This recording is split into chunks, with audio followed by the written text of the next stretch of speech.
Hey, what's going on? It's been 3 weeks since we got our last dungeon in Dungeon Quest. So in today's video, I thought I'd give you guys my thoughts of the Yokai Peak dungeon in Dungeon Quest. Now before we get into the video, I would like to say I am still grinding this dungeon for the purple Akuma pieces because in those 3 weeks that I've been grinding, I've actually been pretty unlucky in this dungeon as I've only gotten one purple Akuma piece. And here's what that was. So I really hope my luck holds out in this dungeon because, especially in Gilded Skies and Northern Lands, it didn't take me that long to get a purple set. And heck, it didn't even take me that long to get a single purple piece. And a legendary. So if you guys like this type of video, please drop a like and then subscribe to my channel as it really helps out. So without further ado, let's get started.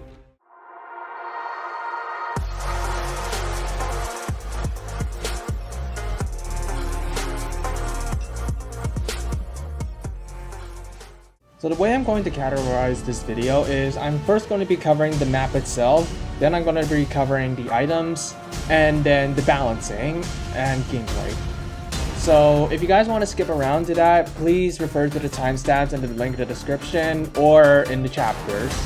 So let's get started with the map itself. Okay, so first off with the map, it's actually not that bad of a map. The layout is actually pretty interesting, which is kind of a refresher compared to Northern Lands and Gilded Skies.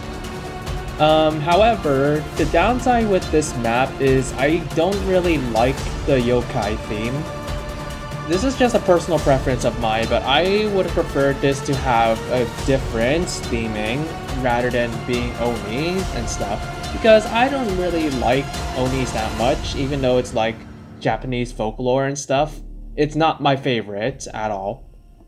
But yeah, other than the fact that it's Oni theme, I think it's actually a pretty good map in terms of design, visuals. It's actually decorated pretty nicely. But it's just that it's Oni theme that I don't really like it that much. And because that's just a personal preference, I can't really judge it based on that. So for the map itself, I'm going to give it a 7.5 out of 10. It is nicely designed and the layout is pretty interesting, but it's just that it's Oni theme that I don't really like it that much. So I guess that just covers the map itself. Nothing really special to say about it. So on to the items. I'm actually kind of mixed with the items. The weapons, they're passable. I know they're like Oni themed as well, which to be honest, I'm okay with. But the weapons I think are a little too small, to be honest, especially the nightmare weapons. Like, why is the tier 3 mage weapon so small compared to the legendary? And why is the legendary so small compared to like the Daybreak and the Gungnir? There's some weird scaling choices that I thought Voldex really should have upscaled. So I don't know how many of you guys know this, but DN Sketchbook, the guy who creates the concepts for all the items in the previous dungeons, he actually made the designs for Yokai Peak as well. And to be honest, if it was to scale with the other weapons from the previous dungeons, I think I would have looked at least a little bit better. And to be fair, they are actually replicated pretty nicely in-game. However, it's probably one of those moments where it doesn't look as nice as you thought it would be. Because in the concept, I've gotten this from my friend group as well. We all thought the concepts for the armors and the weapons were better than what they were in-game. And comparing the details, they're almost identical. So yeah, that's just kind of a weird dilemma, so kind of too bad on that. So for the armors, I actually don't really like the Seishin and the Oni sets. The Akuma sets, they're passable, but the only good one to me is Warrior. Mage is okay, and Guardian isn't really my favorite. So yeah, nothing to say about that. So overall for items, I'm going to give it a 6 out of 10. The weapons are too small, and I would have preferred a different design for Oni and Seishin. But it was a good try for Voldex's first dungeon, so yep. And also it's definitely not DM's best work, but it works for what it is. So now the last bit that probably really matters on this channel and probably to everyone else, the gameplay and the balancing. So I'm just gonna get this out of the way. I'm going to start with the minions. So first off, let me just say the minions are way too easy in this dungeon. Like, no kidding. Even for a skill player like me to beat a dungeon on the first try, that's enough to say that this dungeon is too easy. Like, in no way in Dungeon Quest that anyone should be able to beat the dungeon on their first try. Like, sure, maybe give it an hour and people beat it, but beating it on the first try, that's a problem. So despite it being really easy, I actually kind of like some of the minion mechanics, like especially the part before the first boss. Those minions I thought were pretty nice. Although the pincer warriors, I would have liked them to be faster. Although they would make it a lot harder to dodge without inner focus or inner rage. Because we're in such a big meta with inner, I don't think that would have mattered that much, considering new spells didn't really change much. So for bosses, they're actually alright for this dungeon, which is surprising, because the bosses I thought were pretty challenging, especially the third boss, which is kind of surprising. There were some map exploits you guys probably know on the first boss. You used to be able to climb those lamp poles, and on the main boss you could climb up on the cliff to avoid most of the attacks. But believe it or not, there's actually still an exploit with the second boss, which I will show later. But bosses, they're pretty good actually. So that's kind of the only thing that's driving the difficulty for me. But the minions play a bigger role in difficulty than the bosses. You guys know from my other dungeon challenges that minions are always the hardest compared to bosses. And yeah, I really would have liked minions to be harder. And also the time doesn't really help either. 15 minutes is a lot of time for this dungeon. Even though it's probably pretty long, it's a little too much time. So maybe 12-13 minutes would be nice instead of 15. And in fact, when Halloween came out, it used to be 17 minutes, but that was later reverted as it was kind of a bug, so rip that. So for balancing on the map, first off, minions need more HP. They definitely need more HP. Even from Insane to Nightmare, they need more HP. Like, they should not have like an insane amount of HP, but they should have enough so people with the best sets can kill them in 4 shots instead of 3. Even if that may be just enough time to beat the dungeon, at least lower the length a little bit. And also, yeah, just increase the minion HP in general. Another thing that would have been nice is to increase the damage overall in this dungeon. Like, why is Yokai Peak Insane, the recommended HP is like Gilded Sky's HP? Why is that the recommended HP? Like, seriously, I'm not joking. 1.8 billion is the recommended HP for Yokai Peak. Like, why? So I think everything should deal more damage, which I think should be fair enough to make the dungeon at least a little bit more difficult. Like, why is another thing I probably didn't mention is with the Akuma sets, you can actually reach the glass cannon HP without any stamina, and you can't do that with any other dungeon after Steampunk Sewers or Orb the Lapis, I don't remember. But the fact that it's possible is a clear sign that it needs more damage, so balancing is off on that. Now the next big I want to talk about, which is probably something everyone wants to hear from me, the spells. So I'm just gonna get this out of the way. There's some good and some bad spells, and there are more bad spells in this dungeon, unfortunately. However, they're probably not the ones that you probably want to hear me say. So, I'm going to start with the mage spells. The bad one is Pant of Death. Now, why is this bad? Let's see. 15-second cooldown, has a small area, ticks for like 10 seconds, so it doesn't work with inner, and it only stuns enemies that move. And it doesn't stun bosses. Like, what is this spell supposed to be? I mentioned this once, but I really think this fits as a guardian spell rather than a mage spell, because why would you need to stun the enemies in the first place if they're so easy to dodge anyways? This would have been better if you maybe gave it a faster tick speed with a slower cooldown, but the way it is right now, it is completely useless. Now for the other three spells, they're actually usable, surprisingly. Void Dragon and Rift Beam are actually pretty okay. They're not as bad as what everyone portrays them as the Void Dragon, although it did get buffed, it's still just an okay spell. It has an insane amount of range, mind you, however its width is terrible. And Rift Beam has the same thing, however it has less range and it deals more damage, but it has a higher cooldown. And also, comparing my set's damage with both Void Dragon and Rift Beam, I actually deal more DPS with Rift Beam than I do with Void Dragon. Now the spell that everyone is saying is overpowered or just good in general is Chainstorm.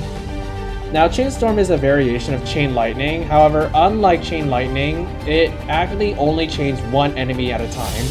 So if I use Chainstorm with like two enemies right next to me, if I use it, it'll only target one of those enemies, and then that enemy will target one other enemy, and then just keep chaining until there's no more enemies to chain.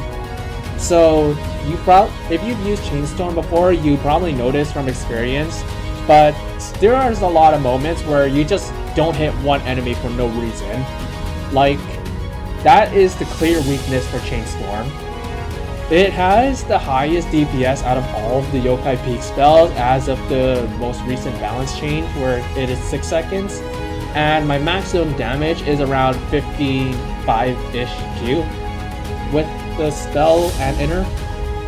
But I feel like it should have been lower. I'm pretty sure that everyone thinks the same thing, but the Nightmare spell should definitely deal more than the Insane spells. And same goes with Warrior for that aspect as well. So next we have the Warrior spells. We have 4 Warrior spells in this dungeon, and you probably know what everyone is saying about these, how they are all garbage and the Gilded Skies spells are better. However, there is only one spell that I would actually consider using. And let's start with the bad one first, or the bad ones first. Now, the worst one of the bunch is Yokai Transformation. Now, this spell sounded good on paper, however, it is not good because it is not balanced appropriately. Like, seriously, if you use this spell, regardless of your physical power, you will always deal 1 Q per swing, and it is using the standard melee hitbox, which you know how great that is. And once you're this high in Dungeon Quest, 1 Q is like nothing. Like, if you're going to make it do melee, at least make it have a bigger area or make it deal way more. Like, melee already has a terrible hitbox, at least make it deal way more damage. And also, the fact that it can't stack with other spells doesn't even encourage anything either. And that shield is also completely useless to warriors and mages. It is actually useful for guardians because it actually gives a really huge health boost that can basically make them invulnerable. But this dungeon is not, or this spell is not for warriors. It's best used for guardians instead. Now the other 2 spells, Kunai Knives and Triple Quake, these are both garbage. Kunai Knives has too little range, and also it may have a smaller cooldown with less damage, so it could technically have more DPS, but only if you do not use inner, and if you're not skilled, that's not an option for you. And Triple Quake it's just not that good. And also, it's probably one of the laziest spells ever. It's literally just Spinning Blade Smash, but you hit it 3 times, and it has smaller range. It may have more damage than Triple Blades, or it may have more damage than Spinning Blade Smash, but it has less range, which kills the spell. Now, the only good warrior spell is Spinning Blade Smash, which is the insane spell, which is not right. So Spinning Blade Smash is actually pretty good. Its visual, it makes it look really bad, but after testing its range, its actual radius is bigger than Jade Rain. Like, take the stage on Yokai Peak for example. You can see with Jade Rain, if I manage to center the circle, I am not able to hit all of the minions. But if I use Spinning Blade Smash, I can hit all of them. And pretty much with ease, actually. I can sometimes be a little off, but I'm always able to hit all of the enemies on that stage. So, better visual definitely would have helped, because the small visual makes it difficult to use the spell, and to gauge where I can hit the enemies. Otherwise, I think this spell is actually pretty good. So, I guess that's all to say about the balancing. It is a pretty unbalanced dungeon with the spells, the minions being too easy, the spells being too kind of on the weaker end. So basically, to sum up all of what I would do, I would make the minions harder, make both difficulties deal more damage, make Rift Beam deal more damage, maybe make Void Dragon deal more damage, rework Hands of Death, give Triple Quake more damage or range, make Yokai Transformation have a bigger hitbox and deal more damage, and make Kunai Knives have more range and deal more damage, so it's more suitable for interrage. So gameplay wise, I'm sorry, I have to give it a 4. Because of how unbalanced it is, it's all really cool mechanics, it's just not balanced properly. And that's the disappointing thing. All those 4 points are just coming from how cool they are. So, really unfortunate toll, but I would have expected better, to be honest. So I guess that's all I have to say on Yokai Peak. So what's my final score? And rounding it up to the closest integer, I am giving this dungeon a 6 out of 10. So it's a pretty good dungeon for Voldex's first dungeon, despite all the negatives I've been hearing about Voldex, and I am still hearing a lot of those negatives with the Halloween update, which I think is not that good anyways. But Yokai Peak was a good first attempt. I really do hope their later dungeons are better balanced. And yeah, definitely one thing that had a toll was the XP nerf. Like, I've commented on a few videos before that although the XP did deserve to be nerfed, which you all might hate me for, but I really don't think it should have been lower to where it was now. Like, for some context, Yokai Peak on base without any boosts whatsoever gave 1.02 trillion XP on Nightmare. However, after the nerf, it gives 350 billion on Nightmare.